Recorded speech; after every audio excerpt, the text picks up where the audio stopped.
ಬುರುಡೆ ಫಾಲ್ಸ್ನಲ್ಲಿ ಮೂವರು ಯುವಕರು ನೀರು ಪಾಲಾಗಿರುವಂತಹ ಘಟನೆ ನಡೆದಿದೆ. ಉತ್ತರ ಕನ್ನಡ ಜಿಲ್ಲೆ ಸಿದ್ದಾಪುರ ತಾಲೂಕಿನ ಬುರುಡೆ ಫಾಲ್ಸ್ ಇದು. ಫಾಲ್ಸ್ ಒಂದರಲ್ಲಿ 3 ಜನ ಯುವಕರು ನೀರು ಪಾಲಾಗಿರುವಂತಹ ಘಟನೆ ಇದು. ಉತ್ತರ ಕನ್ನಡ ಜಿಲ್ಲೆ ಸಿದ್ದಾಪುರ ತಾಲೂಕಿನ ಬುರುಡೆ ಫಾಲ್ಸ್ ಇದು. ಫಾಲ್ಸ್ನಲ್ಲಿ ಈಜೋದಕ್ಕೆ ತೆರಳಿದಾಗ ನಡೆದಿರುವಂತಹ ದುರ್ಘಟನೆ. ಪೊಲೀಸರು ಹಾಗೂ ಅಗ್ನಿಶಾಮಕ ದಳದಿಂದ ಯುವಕರಿಗಾಗಿ ಶೋಧ ಕಾರ್ಯವನ್ನು ಕೂಡ ನಡೆಸಲಾಗ್ತಾ ಇದೆ. ಇದು ಫಾಲ್ಸ್ ಒಂದರಲ್ಲಿ ಈಜೋದಕ್ಕೆ ಅಂತ ಹೇಳಿ ಯುವಕರು ಹೋದಂತಹ ಸಂದರ್ಭದಲ್ಲಿ ನೀರು ಪಾಲಾಗಿರುವಂತಹ ಘಟನೆ ಉತ್ತರ ಕನ್ನಡ ಜಿಲ್ಲೆಯಲ್ಲಿ ನಡೆದಿದೆ. ಉತ್ತರ ಕನ್ನಡ ಜಿಲ್ಲೆಯಲ್ಲಿ ಬರುವಂತಹ ಬುರುಡೆ ಫಾಲ್ಸ್ ಏನಿದೆ, ಸಿದ್ದಾಪುರ ತಾಲೂಕಿನ ಬುರುಡೆ ಫಾಲ್ಸ್ ಇದು.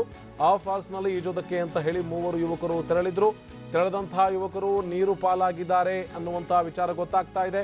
ಇದಕ್ಕೆ ಸಂಬಂಧಪಟ್ಟ ಹಾಗೆ ಫಾಲ್ಸ್ ನಲ್ಲಿ ಈಜೋದಕ್ಕೆ ತೆರಳಿದಂತಹ ಯುವಕರು ಎಲ್ಲಿ ನೀರು ಪಾಲಾಗಿರಬಹುದು, ಎಲ್ಲಿ ಹೋಗಿರಬಹುದು ಅನ್ನುವಂಥ ವಿಚಾರವನ್ನ ಇಟ್ಕೊಂಡು ಸದ್ಯ ಪೊಲೀಸರು ಹಾಗೂ ಅಗ್ನಿಶಾಮಕ ದಳದಿಂದ ಶೋಧ ಕಾರ್ಯವನ್ನ ಅಲ್ಲಿ ನಡೆಸಲಾಗ್ತಾ ಇದೆ. ಏನಾಗಿರಬಹುದು ಅನ್ನುವಂಥ ವಿಚಾರವನ್ನ ಇಟ್ಕೊಂಡು ಅಲ್ಲಿ ಒಂದು ಕಡೆ ಪೊಲೀಸರು ಹಾಗೂ ಅಗ್ನಿಶಾಮಕ ದಳದ ಸಿಬ್ಬಂದಿ ನೀರು ಪಾಲಾಗಿರುವಂತಹ ಯುವಕರಿಗೋಸ್ಕರ ಹುಡುಕಾಟವನ್ನು ನಡೆಸ್ತಾ ಇದ್ದಾರೆ. ಇನ್ನು ಇದು ಎಲ್ಲಿ ನಡೆದಿದೆ ವಿಚಾರ ಅಂತ ನೋಡ್ತಾ ಹೋದ್ರೆ ಉತ್ತರ ಕನ್ನಡ ಜಿಲ್ಲೆ ಸಿದ್ದಾಪುರ ತಾಲೂಕಿನ ಬುರುಡೆ ಫಾಲ್ಸ್ ಅದು. ಇದೇ ವಿಚಾರಕ್ಕೆ ಸಂಬಂಧಪಟ್ಟ ಹಾಗೆ ನಮ್ಮ ಪ್ರತಿನಿಧಿ ಸಂದೀಪ್ ದೂರವಾಣಿ ಸಂಪರ್ಕದಲ್ಲಿ ಜಾಯ್ನ್ ಆಗಿದ್ದಾರೆ. ಸಂದೀಪ್, ಹೇಗಾಗಿದೆ ಅಂತ ದುರ್ಘಟನೆ ಇದು ಏನಾದರೂ ಗೊತ್ತಾಗ್ತಾ ಇದೆಯಾ? ಯುವಕರು ಯಾರು, ಎಲ್ಲಿಯವರು, ಹೇಗೆ ಅಲ್ಲಿಗೆ ಬಂದಿದ್ರು ಅಂತ ಏನಾದರೂ ಗೊತ್ತಾಗ್ತಾ ಇದೆಯಾ ಸಂದೀಪ್?